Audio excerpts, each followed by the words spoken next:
Sobat Silasmat, bagaimana kabar kalian? Semoga semuanya dalam keadaan baik, sehat, dan tidak kekurangan suatu apapun. Kali ini kita akan membahas yang namanya perbandingan senilai. Perbandingan senilai ini adalah materi yang dipelajari di kelas 7 SMP. Jadi perbandingan itu berarti kan ada dua besaran atau dua benda atau dua nilai yang akan kita bandingkan satu dengan yang lain, dimana perbandingannya adalah sama atau kenaikannya adalah sama, gitu ya. Bagaimana kita akan mengenal dari perbandingan sendiri, apa dan bagaimana perbandingan dari senilai tersebut. Kemudian jika kita lihat kembali bahwa perbandingan itu ada dua besaran yang akan kita bandingkan.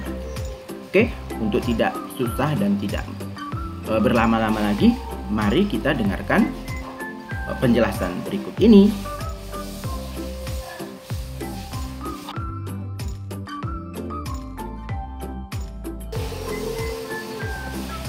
Oke, pengertiannya.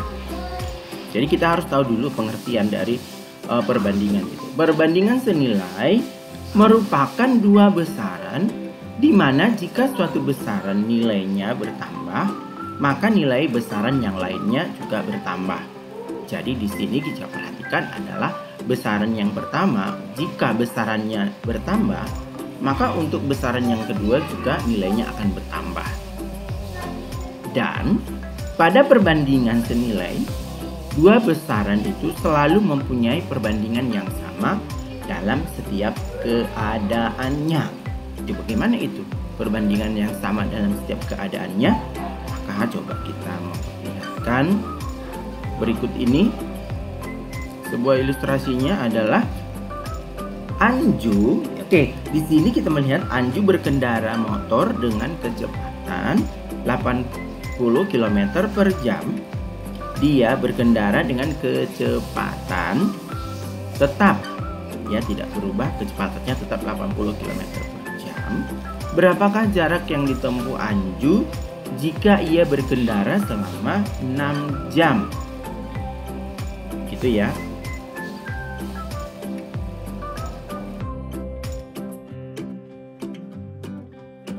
Di sini yang pertama adalah kecepatan Anju itu adalah 80 km per jam dan kecepatannya itu tidak berubah dan tetap. Maka waktu yang jika dia melakukan atau berkendara selama 6 jam, berapa kilometer jarak yang akan dia tempuh? Oke, maka dapat kita tentukan jarak yang ditempuh Anju. Maka kita buat tabelnya, volume, terus kemudian waktu atau dalam jam, kemudian S atau jarak dalam kilometer. Kecepatannya tetap 80 km, oke. Oke. Berarti kalau 1 jam, ya kan? Berarti dia menempuh 80 km jaraknya.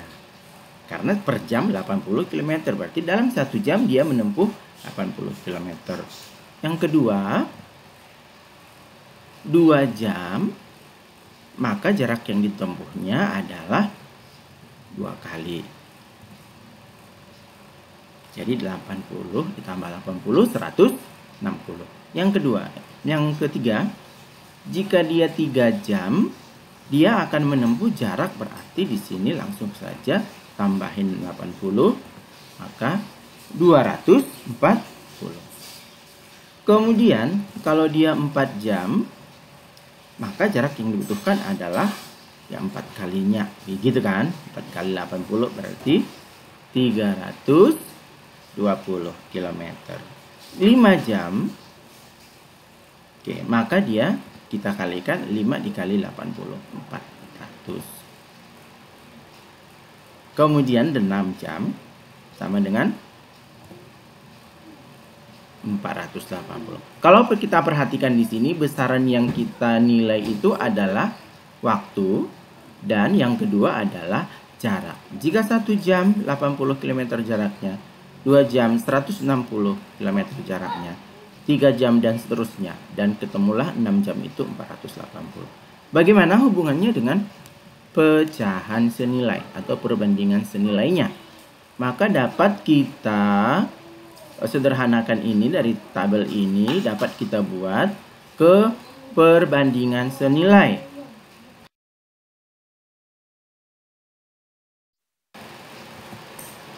Yang pertama, jika kita menggunakan perbandingan tadi, besaran pertamanya waktu seperti yang tadi, besaran yang ditanya adalah 6 jam gitu ya. Ini 1. Kemudian jaraknya. Jadi kita lihat yang ditanya 1 jam ke 6 jam gitu. Jaraknya kalau 1 jam itu 80 km. Maka ini dapat kita sederhanakan menjadi 1 berbanding dengan 80, 6 berbanding dengan titik-titik X di sini. Maka nilai X itu dapat kita tuliskan menjadi 1 ini kita bagi dengan 6 sama dengan 80 dibagi dengan X. Atau langsung kita kalikan saja. Ya. Oke, gini. 1/6 sama dengan 80 per X. Kemudian kita kalikan silang 1 dikali X. X. 6 dikali 80. 6-nya ini dikali 80 maka 480. Maka nilai X-nya adalah 480. Jadi kalau dapatlah, kalau secara manual tadi juga kita dapat bahwasanya 6 jam itu 480. Kalau menggunakan perbandingan senilai juga 480. Jadi bisa kita kesimpulkan. Apa menjadi kesimpulannya adalah, jadi bentuk umum dari perbandingan senilai itu adalah, jadi ada 2, misalnya A dibagi dengan C sama dengan B dibanding D, atau tadi kita sebutkan A dikali silang dengan D sama dengan B kita kali C, atau karena D yang ditanya, paling bawah yang ditanya, maka D sama dengan B dikali C dibagi dengan A. Itu bentuknya secara umum. Yang A yang mana? Yang A itu adalah yang 1 bagian pertama yang diketahui. Yang kedua, sedangkan B-nya adalah, sedangkan ini C adalah gitu ya, 6. Sedangkan B-nya adalah 80. Sedangkan D-nya adalah yang ditanya. Gitu ya, mudah ya. Jadi A per C ini langsung kita bagikan. A dibagi C sama dengan 80 bagi X akan menghasilkan A dikali X. Ya, A dikali X. Kemudian C dikali B, 6 dikali. Oke, demikian untuk perbandingan senilai. Semoga kalian memahami. Baik.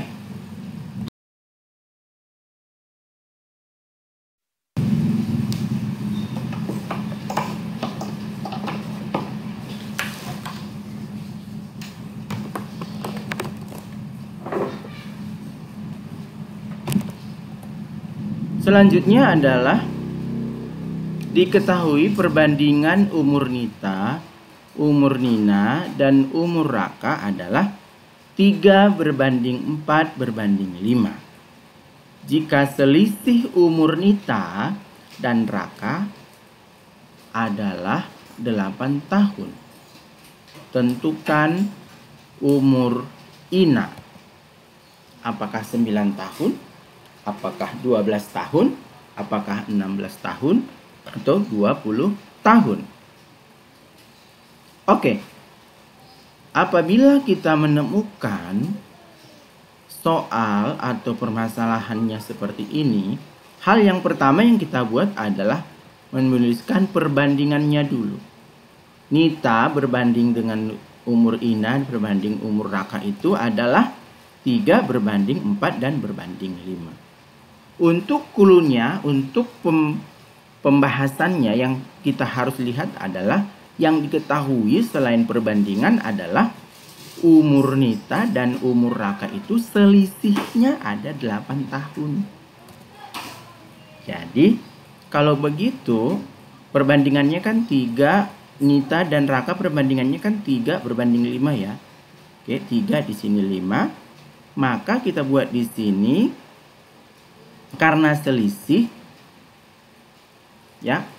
Umur Nita itu kita buat 3 dibagi perbandingannya itu di bawahnya adalah 5 dikurangin 3 sama dengan 3 dibagi 2 dikali tadi 8 tahun.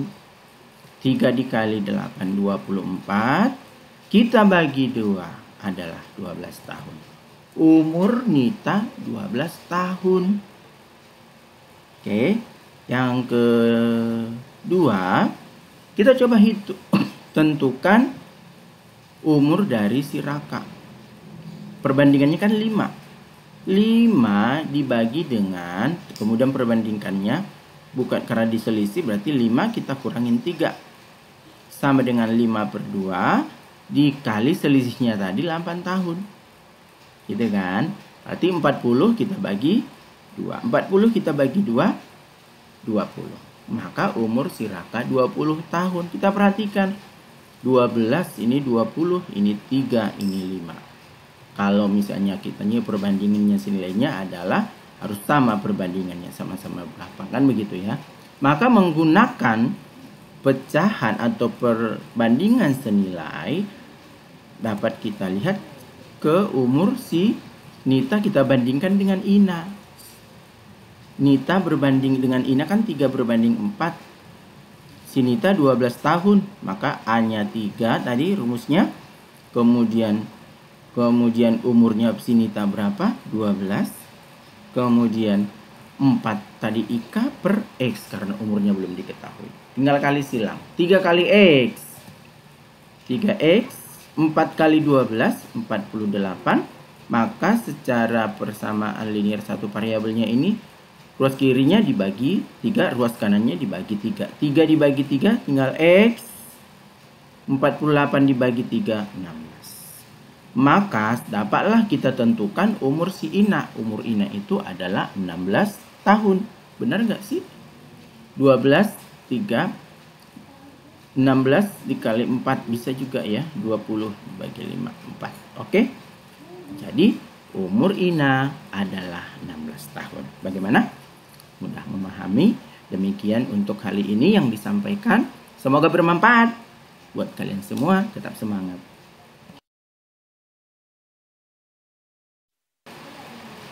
Sekian dan terima kasih sudah menonton dan sudah menonton Cilasmat sampai hari ini. Semoga semuanya dalam keadaan baik. Salam sehat, salam selalu. Jika kalian senang, silahkan berikan komentar pada kolom komentar. Dan jika kalian suka dengan video ini, silahkan bagikan dan share bermanfaat. Silahkan bagikan kepada teman-teman. Jangan lupa like, komen, share, dan bunyikan lonceng notifikasinya. Terima kasih. Bye-bye semuanya.